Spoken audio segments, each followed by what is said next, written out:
I am a hard no on sleepovers, and I'll give you a bunch of reasons why, but first I want to tell you a story. I have a friend who took 3 of her children on a sleepover off at like a lake house kind of thing. It was a family get-together, and she knew that there were going to be other people there, and she specifically asked about her sister's boyfriend. Something in her heart just had a gut check about him and said, is he going to be there? And her parents were like, no, don't worry about it, he's not going to be there. So she trusted her parents and allowed her children to go with them to this lake house. Well, her sister and her boyfriend showed up, and unfortunately, my friend's worst fears were founded.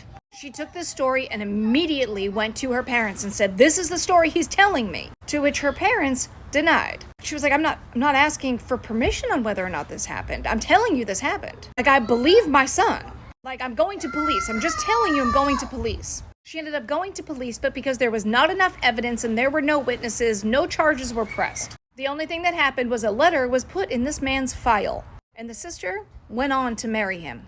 And the family basically disowned my friend and all of her children, telling her that she divided the family because of these allegations. This entire story, including her son's trauma, could have been prevented with a simple, you know what, why don't I go up with the kids? Or, no, that's okay, they don't need to go this time. And here's the deal. It is unfortunate that we have to have that level of paranoia. However, most of these kinds of cases happen with people that we know and trust. And then the wild card enters, and the wild card is what creates trauma in your child's life. So the question is it worth it? Is the benefit of them doing something like a sleepover actually worth it?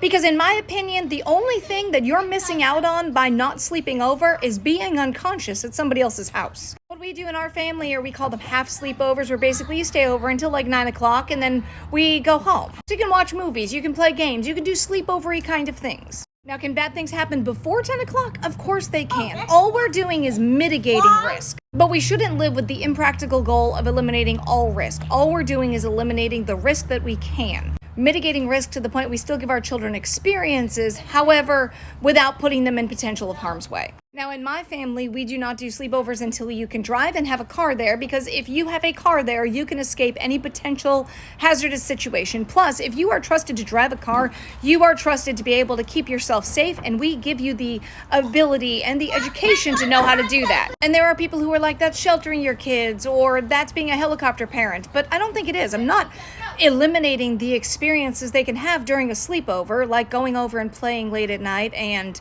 watching a movie, or playing like Manhunt outside. What I'm doing is giving them those experiences up until the point that I see that the cost benefit is not there. Now, does this mean that my kids are always happy with that choice? No, it does not. But as much as I favor my children's input when it comes to parenting them, at the end of the day, the choice is mine. But at the end of the day, the thing is this isn't up for negotiation. This is one of my hard, fast rules. The only time we've had sleepovers is if I was giving birth and I dropped them off at my best friend's house. Now, again, going back to, does this prevent all potential incidents of bullying, SA, or any of those kinds of things that do have a prevalence in sleepovers? No.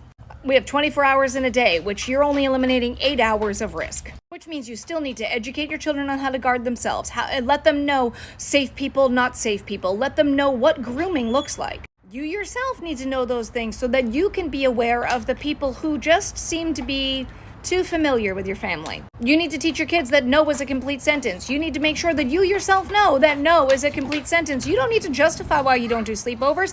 It's as simple as this. Oh, sorry, we don't do sleepovers, but we can definitely do a half sleepover where they can come over and hang out for a while and then I can pick them up later. Or I can come over too and we can hang out while the kids hang out, and then I'll just head home at like 9. That gives you a night out too. And if people are not okay with your boundaries and your rules around your children, that is none of your business. That's their problem, not yours. But if somebody is uncomfortable with your boundaries around your children, that should be a red flag. Because why do you want access to my children so badly? That you have your own.